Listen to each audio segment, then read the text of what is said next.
Igan, mamaya ng public viewing sa labi ng basketball player na si Rene Baterbonia sa Davao City.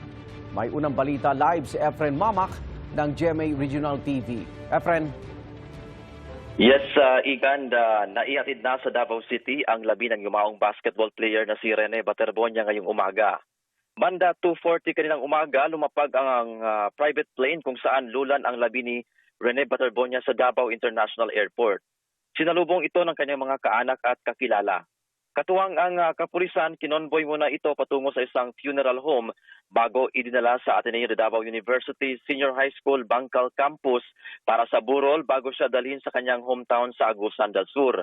Sa pahayag ng Ateneo de Davao University, magsisimula ang public viewing mamaya 1:00 hanggang 5:00 ng hapon. Sa Sabado at Linggo naman, magsisimula 10:00 ng umaga hanggang 10:00 ng gabi. May Holy Mass schedule din mamaya hanggang Linggo na magsisimula 7:00 ng gabi.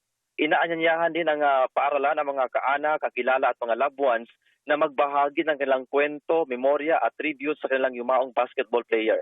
Inaalam pa ang burial schedule nito. Igan.